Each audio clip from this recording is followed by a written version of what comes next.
आज हम कक्षा 8वीं का 13वां चैप्टर ध्वनि पढ़ेंगे। ध्वनि को इंग्लिश में साउंड कहते हैं। इस चैप्टर में हम ध्वनि, ध्वनि के स्रोत, ध्वनि के विभिन्न गुण, ध्वनि कैसे उत्पन्न होती है और कैसे हमें ध्वनि सुनाई देती है, और भी इस ध्वनि प्रदूषण के बारे में हम इस चैप्टर में पढ़ेंगे। सबसे पहले ध्वनि एक परिचय। देखिए, आपने अपने घर के दरवाजे पर लगी घंटी या डोरबेल की आवाज़ सुनी होगी। वहीं जब स्कूल में एक पीरियड ख़त्म होता है तब स्कूल की घंटी की आवाज़ भी आपने सुनी होगी। इसी तरह से अपने आसपास बहुत सारी चीज़ों की आवाज़ें सुनाई देती हैं, जैसे पक्षियों के चहचहाने की आवाज़ें, जैसे गाड़ियों के हॉर्न की आवाज़ें। ये सभी की सभी जो आवाज़ हैं, इनको हम ध्वनि कहते हैं। ध्वनि एक ऊर्जा का रूप होता है जिसकी सहायता से हम सुन पाते हैं। ठीक है। अब सबसे पहला सवाल ये होता है कि ध्वनि उत्पन्न कैसे होती है। इस चीज़ को समझने के लिए हम दो छोटी छोटी एक्टिविटी करते हैं। देखिए, ध्वनि उत्पन्न करने के लिए हम एक बर्तन लेंगे, उसको लकड़ी से अगर पीटेंगे तो हमें उसमें से आवाज़ सुनाई देती है, अर्थात ध्वनि सुनाई देती है। वहीं आपने ये वाद्य यंत्र देखे होंगे जिनको हम तबला कहते हैं। तबले के ऊपर यहाँ पर एक झिल्ली लगाई हुई होती है, और जब हम इसको हिट करते हैं, इसको पीटते हैं हाथों से, तब ये कंपन करती है और इससे आवाज़ सुनाई देती है। तो इन दोनों एक्टिविटी से हमें एक बात समझ में आती है कि ध्वनि उत्पन्न करने के लिए कोई कंपन करने वाली वस्तु होनी चाहिए, अर्थात ध्वनि कंपन करती हुई वस्तु या फिर कंपायमान वस्तु। कंपायमान का अर्थ होता है कंपन करती हुई वस्तु। तो ध्वनि उत्पन्न करने के लिए कोई कंपित वस्तु हमें चाहिए, तभी ध्वनि उत्पन्न होती है। इन कंपनों को समझने के लिए हम एक एक्टिविटी कर सकते हैं। एक थाली के अंदर पानी लीजिए, और जब हम इस थाली को चम्मच से हिट करेंगे तो आपको वहाँ पर जो कंपन है वो पानी के अंदर साफ दिखाई देगा, जिससे ये बात बिल्कुल क्लियर हो जाती है कि ध्वनि को उत्पन्न करने के लिए कंपन करने की ज़रूरत होती है। कोई वस्तु अगर कंपन करेगी तभी उससे ध्वनि उत्पन्न होती है। ठीक है। अब बहुत सारे जो म्यूजिकल इंस्ट्रूमेंट होते हैं जिनको वाद्य यंत्र कहते हैं, उनके अंदर अलग अलग पार्ट जो हैं वो कंपन करते हैं और हमें आवाज़ सुनाई देती है। जैसे ढोलक और मृदंगम जो होते हैं, उनके के दोनों तरफ एक झिल्ली लगी हुई होती है। उस झिल्ली को जब हम हिट करते हैं या फिर उसको पीटते हैं, तब उसमें से आवाज़ सुनाई देती है, क्योंकि वो वाइब्रेट करती है। वहीं जो आपने सितार देखा होगा, सितार या फिर जो गिटार है, उसके अंदर तार को वाइब्रेट कराया जाता है, जिससे हमें ध्वनि सुनाई देती है। उसी तरह की एक हमारे पास एक एक्टिविटी है, म्यूजिकल या म्यूजिक से ही रिलेटेड है, जिसको हम कहते हैं जल तरंग। जल तरंग बनाना बहुत ही आसान है, और इसकी जो आवाज़ होती है वो हमारे कानों को अति प्रिय होती है। देखो, इसको बनाने के लिए हम सेम साइज के कुछ ग्लास ले लेंगे और उन ग्लास के अंदर अलग अलग लेवल पर पानी भरेंगे, और फिर उसको अगर हम एक लकड़ी से हिट करते हैं सभी गिलासों को, तो सभी गिलासों से अलग अलग आवाज़ आती है, जो हमारे कानों को बहुत अच्छी लगती है। एक म्यूजिक की तरह हमें अच्छी लगती है वो। तो ये जो चीज़ है उसको हम जल तरंग कहते हैं। आप जल तरंग अपने घर पे भी बना सकते हैं, बस ध्यान रखिएगा कि सभी ग्लास या जो कटोरी या बाउल जो भी आप लें, उनका साइज सेम हो और उनके अंदर जो पानी की मात्रा है वो अलग अलग हो, तब हमारा जल तरंग सही से काम करता है। इसके बाद है कि मानव के अंदर कहाँ कंपन होता है, फिर मानव के अंदर ध्वनि कैसे उत्पन्न होती है। तो आप में से ज़्यादातर लोगों को पता होगा, हमारी जो आवाज़ आती है वो हमारे गले से आती है। तो गले में ऐसा क्या होता है जिससे आवाज़ आती है, इस चीज़ को समझते हैं। देखिए, बोलते वक्त आप अपने कंठ गले के ऊपर हाथ रख के देखिए, आपको महसूस होगा कि वहाँ पर कोई वाइब्रेशंस होता है, मतलब कोई ना कोई कंपन होता है। मानव में ध्वनि जो है वाक यंत्र या फिर कंठ से उत्पन्न होती है। हमारा जो कंठ होता है, जो गला होता है, वहाँ से आवाज़ उत्पन्न होती है। और वहाँ होता क्या है, देखिए, हमारा कंठ अंदर से कुछ ऐसा दिखता है। हमारे कंठ के अंदर दो वाक तंतु होते हैं। देखिए, एक तो ये है वाक तंतु, और ये दूसरा वाला वाक तंतु। ये दो वाक तंतु होते हैं जो एकदम से तने हुए रहते हैं, तानित रहते हैं। इनके बीच से वायु निकलने के लिए एक संकीर्ण झिरी बनी होती है। ये जो चीज़ आप देख रहे हैं, ये जो पार्ट देख रहे हैं बीच में एक रास्ता, ये वो संकीर्ण झिरी है जिसमें से हवा पास होती है। ठीक है। इस झिरी से जब हवा निकलती है तो हमारे ये जो दोनों तंतु है ये कंपित होते हैं, अर्थात वाइब्रेट करते हैं। तो इनके कंपन होने से हमसे ध्वनि उत्पन्न होती है। ठीक है। तो अगर आपसे कोई पूछ ले कि मानव में ध्वनि कहाँ उत्पन्न होती है, तो हमारे गले के अंदर वाक यंत्र या फिर कंठ होता है, जिसके अंदर कितने वाक तंतु होते हैं, दो वाक तंतु होते हैं और वाक तंतु के बीच में एक झिरी होती है, जिससे हवा निकलने पर हमारे जो तंतु हैं वो कंपित होते हैं, वाइब्रेट होते हैं, तब हमारे अंदर से ध्वनि उत्पन्न होती है। ठीक है। अब इन जो वाक तंतु है इनके बारे में दो फैक्ट हैं।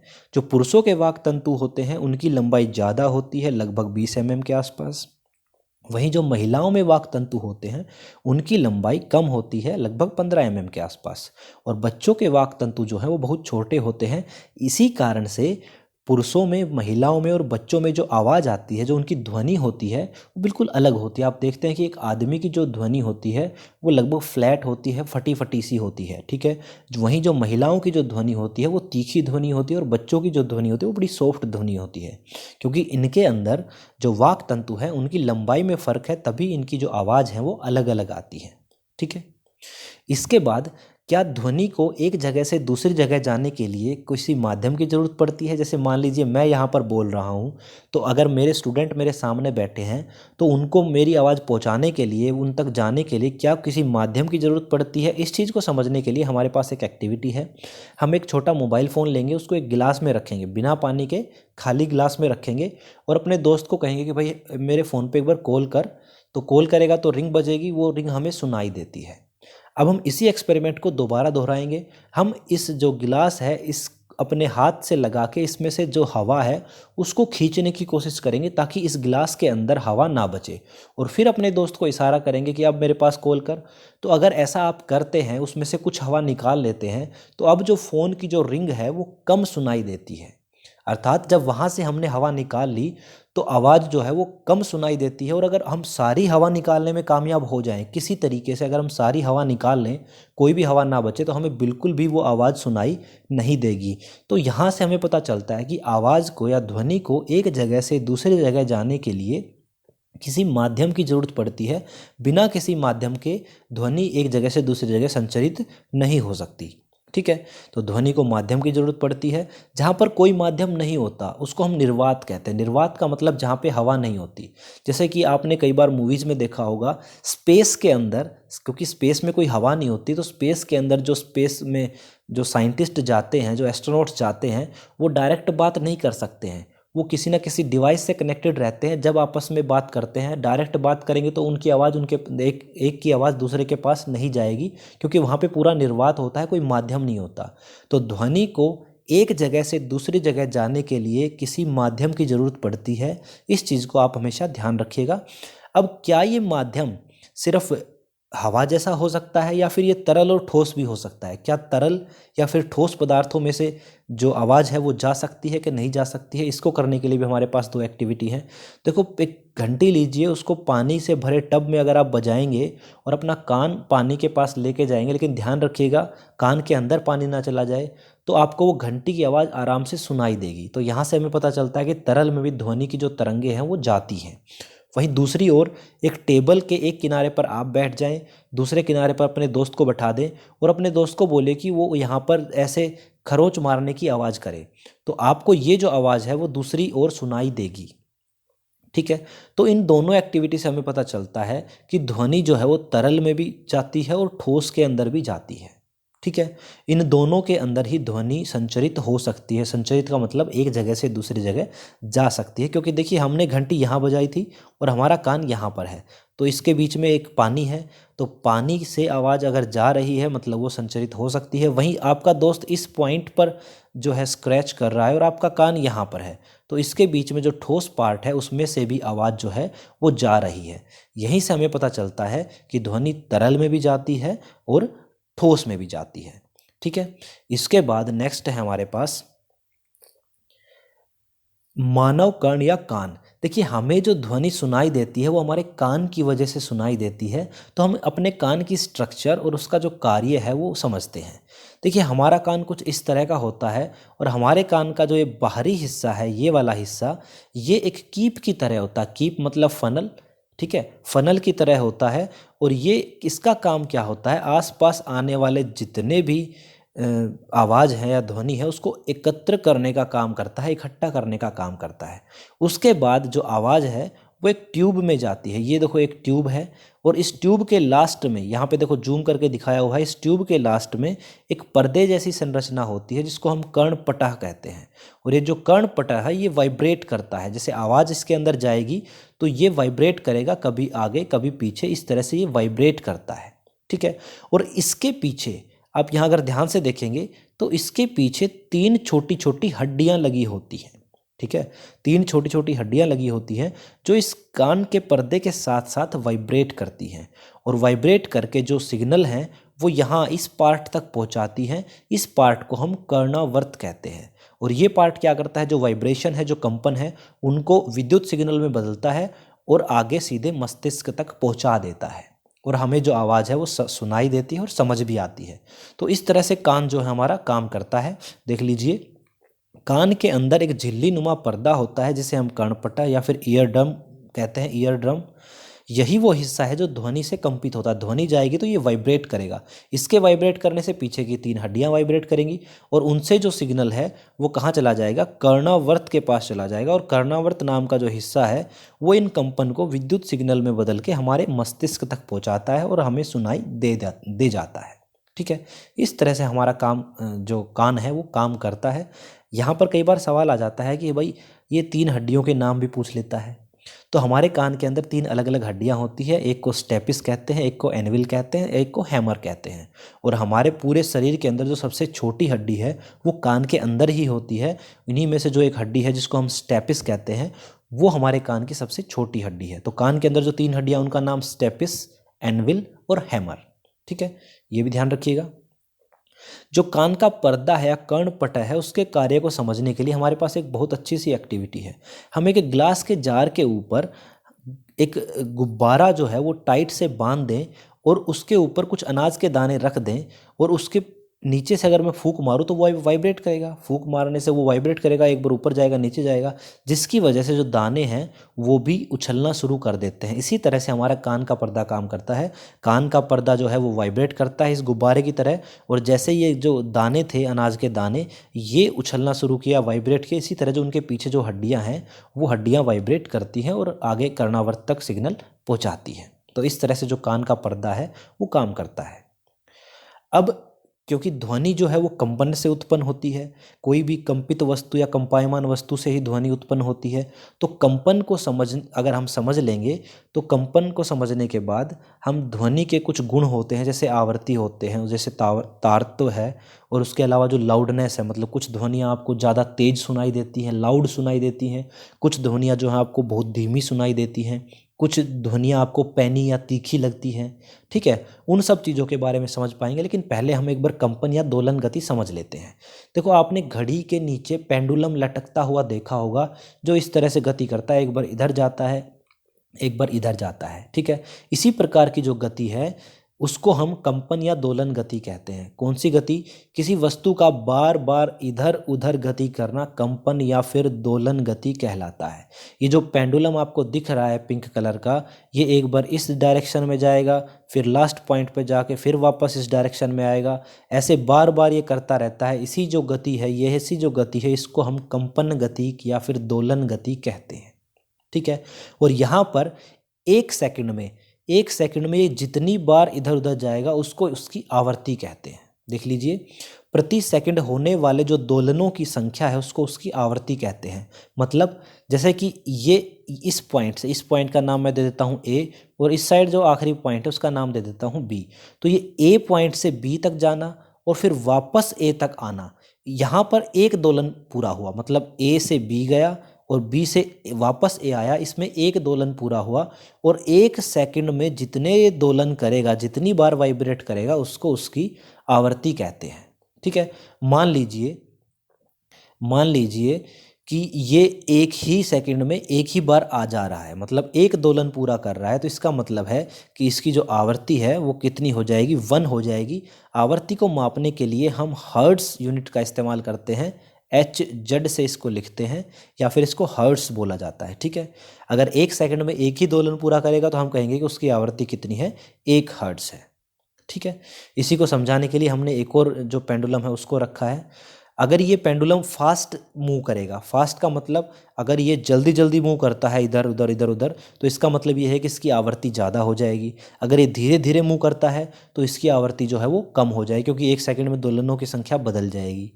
और दोलन गति के बारे में हमारी 7वीं क्लास के अंदर भी एक टॉपिक है, एक चैप्टर है, अगर आप पहले वो पढ़ेंगे तो आपको ये और अच्छे से समझ में आ जाएगा। इसके बाद हम जानते हैं ध्वनि का आयाम और आवृत्ति। देखिए, आपने ध्वनि सुनी होगी, कुछ ध्वनियाँ बहुत ही लाउड होती हैं। जैसे मान लो आप ढोलक की आवाज़ सुनते हैं या फिर डीजे की आवाज़ सुनते हैं तो वो बहुत लाउड होती हैं। और कुछ आवाज़ें जो है वो बहुत धीमी होती हैं, जैसे मैं अभी बोल रहा हूँ बहुत धीमे धीमे बोल रहा हूँ। तो ये जो प्रबलता है, इस जो लाउडनेस है, इसको हम हिंदी में प्रबलता कहते हैं। अर्थात जो आवाज़ हमें तेज सुनाई देती है, तेज आवाज़ सुनाई देती है, उसको हम कहते हैं प्रबल है आवाज़। और जो धीमे सुनाई देती है उसको हम कहेंगे कि ये आवाज़ थोड़ी दुर्बल है। तो ये जो प्रबलता है ये डिपेंड करती है उसके आयाम पर। किस पर डिपेंड करती है? आयाम पर। आयाम का अर्थ क्या होता है? जैसे जो अभी वाइब्रेशंस हम सीख रहे थे, अगर कोई ध्वनि ज़्यादा दूर तक वाइब्रेट करती है, ठीक है, इस चीज़ को जो है, ये जो मूवमेंट है, इसको हम उसका आयाम कहते हैं। इसको ए से दिखाते हैं, एम्पलीट्यूड या फिर आयाम। जैसे कि हम पीछे वाले उसमें चलते हैं स्लाइड में। यहाँ पर देखिए, अगर ये जो पेंडुलम है, ये जो पेंडुलम है, इस मीन पोजीशन, ये जो बीच वाली स्थिति है, इसको हम मीन पोजीशन कहते हैं। इस पोजीशन से इतनी डिस्टेंस तक जा रहा है तो इसका आयाम मान लो ये 5 सेंटीमीटर है। वहीं अगर ये पेंडुलम थोड़ा और दूर तक जाए, मान लो यहाँ तक जाए, तो इसका जो आयाम है वो 10 सेंटीमीटर हो जाएगा। तो जो ये 10 सेंटीमीटर वाला आयाम है, मतलब अगर ये ज़्यादा दूरी तय कर रहा है तो इसमें आवाज़ ज़्यादा आएगी।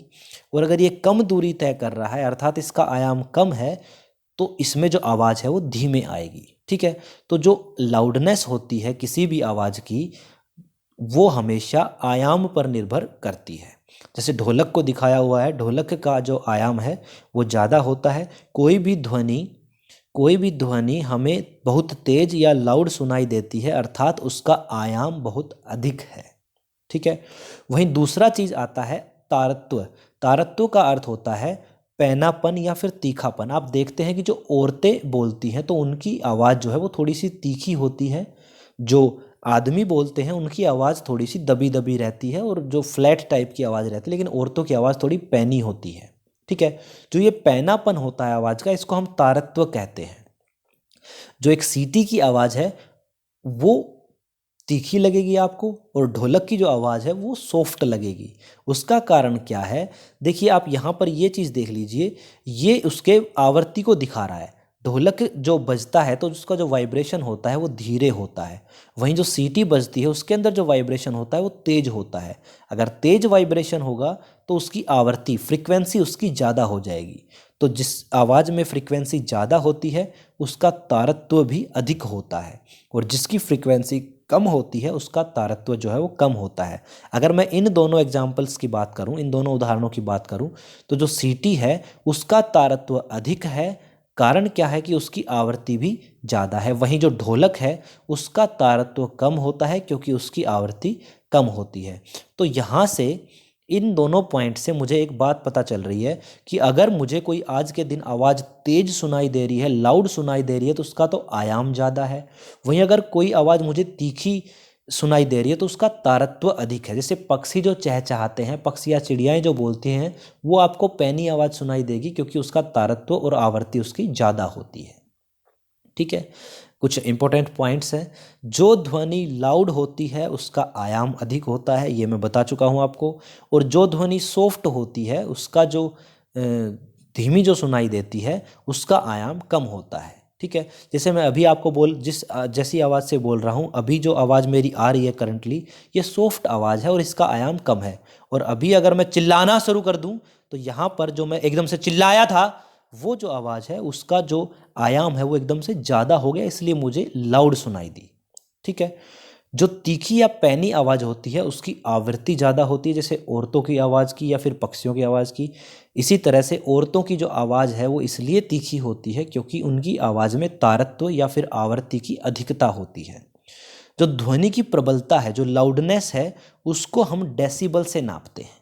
जो लाउडनेस को नापने का जो यूनिट है वो डेसिबल कहलाता है। इसको डीबी से डिनोट करते हैं। ध्यान रखिएगा, डी छोटा है और बी बड़ा है। ठीक है। और अगर कोई आवाज़ 80 डेसिबल से ज़्यादा चली जाए, 80 डेसिबल से ज़्यादा चली जाए तो वो हमारे कानों के लिए कष्टदायक होती है और हमें परेशान करती है। ठीक है। तो ध्वनि की जो लाउडनेस है, प्रबलता है, उसको हम डेसिबल से नापते हैं, उसकी यूनिट है डेसिबल। यहाँ से दो सवाल बहुत ज़रूरी बन रहे हैं। अगर आपसे यूनिट पूछ ले कि आवृत्ति की यूनिट बताओ तो हर्ट्ज होती है, और अगर प्रबलता की यूनिट पूछ ले तो डेसिबल होती है। इसके बाद है ध्वनियाँ दो तरह की होती हैं, एक को हम कहते हैं श्रव्य ध्वनि, मतलब जो हमें सुनाई दे, और दूसरी होती है अश्रव्य ध्वनि, जो हमें सुनाई ना दे। देखिए, जो हमारे कान होते हैं, इंसानों के या मानव के जो कान होते हैं, वो 20 हर्ट्ज से लेके 20,000 हर्ट्ज के बीच की ध्वनि को सुन सकते हैं। अगर 20 हर्ट्ज से नीचे चली गई आवाज़ तो भी नहीं सुनेगा, और अगर 20,000 हर्ट्ज से ऊपर चली गई तब भी नहीं सुनेगा। तो 20 और 20,000 के बीच की जो ध्वनि होती है उसको हम श्रव्य ध्वनि कहते हैं, अर्थात वो ध्वनि हमें सुनाई देती है। अगर ध्वनि 20 हर्ट्ज से नीचे चली जाए, 20 हर्ट्ज से अगर नीचे चली जाए तो उसको हम कहते हैं अवश्रव्य ध्वनि। इसको इंग्लिश में इंफ्रासोनिक साउंड कहते हैं, अगर 20 हर्ट्ज से कम चली जाए। वहीं दूसरी ओर अवश्रव्य ध्वनि के बारे में समझते हैं। अगर 20 हर्ट्ज से कम या 20,000 हर्ट्ज से ज़्यादा की कोई आवृत्ति की ध्वनि होती है, वो तो हमें सुनाई नहीं देगी। उसमें अगर 20,000 से ऊपर चली जाती है आवाज़, 20,000 हर्ट्ज से ऊपर चली जाती है, तो उसको हम पराश्रव्य ध्वनि या फिर अल्ट्रासोनिक साउंड कहते हैं। ठीक है। इस स्लाइड में बहुत ज़्यादा इंपॉर्टेंट क्वेश्चंस हैं। मनुष्य को सुनने वाली आवाज़ 20 हर्ट्ज से 20,000 के बीच में, अगर 20 हर्ट्ज से कम है तो अवश्रव्य, 20,000 हर्ट्ज से ज़्यादा है तो प्राश्रव्य होती है। ठीक है। इसके बाद है हमारे पास शोर और संगीत। हमारे आसपास की कुछ आवाज़ें होती हैं, जैसे गाड़ी का हॉर्न, भवन निर्माण की आवाज़, या टुक टुक की कोई आवाज़ आ रही है। ऐसी जो आवाज़ होती है वो हमारे कानों को अप्रिय लगती है, इनको हम शोर कहते हैं। वहीं जो म्यूजिक के वाद्य यंत्र होते हैं, जैसे हारमोनियम, सितार, गिटार, इनकी जो आवाज़ है वो हमारे कानों को अति प्रिय होती है, तो ऐसी आवाज़ को हम सुस्वर या फिर संगीत कहते हैं। ठीक है। इसके बाद हमारे पास है ध्वनि प्रदूषण। ध्वनि प्रदूषण एक नई चीज़ है। आपने वायु प्रदूषण तो सुना होगा, वायु में अगर कुछ अवांछित गैसें मिल जाती हैं तो उसको हम वायु प्रदूषण कहते हैं। इसी तरह से अगर वातावरण में अत्यधिक और अवांछित ध्वनियाँ शामिल हो जाएं, जैसे आप जहाँ रहते हो वहाँ पे उद्योग धंधे हैं, वहाँ पे ट्रैफिक आता जाता रहता है, बहुत सारी आवाज़ें आती हैं, तो उसको हम कह देंगे कि वहाँ पे क्या है, बहुत अधिक ध्वनि प्रदूषण। अगर ऐसी आवाज़ हो जो हमारे कानों से सुनी ना जाए और हमारे कानों को तकलीफ़ होना स्टार्ट कर दे, तो उसको हम ध्वनि प्रदूषण कहते हैं। ठीक है। जैसे पटाखों की आवाज़, लाउड स्पीकर की आवाज़, हॉर्न की आवाज़, या फिर उद्योग धंधों की आवाज़। ध्वनि प्रदूषण की हानियाँ क्या होती हैं? देखो, ध्वनि प्रदूषण से इंसानों में बहुत सारी परेशानियाँ होती हैं, इंसानों में नहीं जानवरों में भी होती हैं, जिसमें कि अनिद्रा। अनिद्रा का अर्थ होता है नींद ना आना, अति तनाव मतलब टेंशन में रहना, उच्च रक्तचाप मतलब बीपी बढ़ जाना। ठीक है। आदि समस्याएं होती है। इसके साथ साथ जो सुनने की क्षमता होती है हमारे कानों की, वो भी कम हो जाती है। ये ध्वनि प्रदूषण से होने वाली हानियाँ हैं। अब ध्वनि प्रदूषण को किस तरह से कम किया जा सकता है, उसके लिए कुछ उपाय हैं हमारे पास। देखिए, जितने भी इंजन होते हैं, वायुयान के इंजन या जो वाहन होते हैं, उनके अंदर साइलेंसर लगाना चाहिए, हमेशा साइलेंसर होना चाहिए। साइलेंसर से क्या है, उनकी आवाज़ थोड़ी सी कम हो जाएगी। जितनी भी इंडस्ट्रियल एरिया है वो घरों से दूर होने चाहिए, ताकि उनकी आवाज़ हमारे पास सुनाई ना दे। और हमें सड़क के किनारे पेड़ पौधे लगाने चाहिए, क्योंकि पेड़ पौधे जो हैं वो फालतू की आवाज़ों को अवशोषित कर लेते हैं, अपने अंदर ग्रहण कर लेते हैं, जिससे वो आवाज़ बाहर नहीं आती। तो ये है ध्वनि प्रदूषण। इसके बाद हमारे पास लास्ट टॉपिक है इस चैप्टर का, श्रवण क्षति। मतलब हमारे जो कानों को सुनने का जो कैपेसिटी है उसमें अगर कुछ कमी आ जाए तो उसको हम कहते हैं श्रवण क्षति। कभी कभी जन्म से या किसी बीमारी या चोट की वजह से सुनने संबंधी अशक्तता होती है, मतलब सुनने संबंधी हमें परेशानियां होती हैं, उनको हम श्रवण क्षति कहते हैं। ठीक है। जिन बच्चों को श्रवण संबंधी दिक्कत जन्मजात होती है, अगर कोई बच्चा ऐसा है जिसको जन्म से ही सुनने संबंधी दिक्कत है, तो उसको ना हमेशा बोलने में भी दिक्कत रहेगी। उसको अगर सुनने में दिक्कत है तो उसको बोलने में भी दिक्कत रहेगी, क्योंकि हम जो चीज़ बोलना सीखते हैं वो सब सुनकर बोलना सीखते हैं। ठीक है। तो ये हमारे पास है श्रवण क्षति। यहाँ पर हमारा ये चैप्टर जो है वो ख़त्म होता है। लास्ट तक वीडियो को देखने के लिए आप लोगों का थैंक यू। अगर आपको ये वीडियो समझ में आई हो तो चैनल को सब्सक्राइब कर लें। सभी का थैंक यू।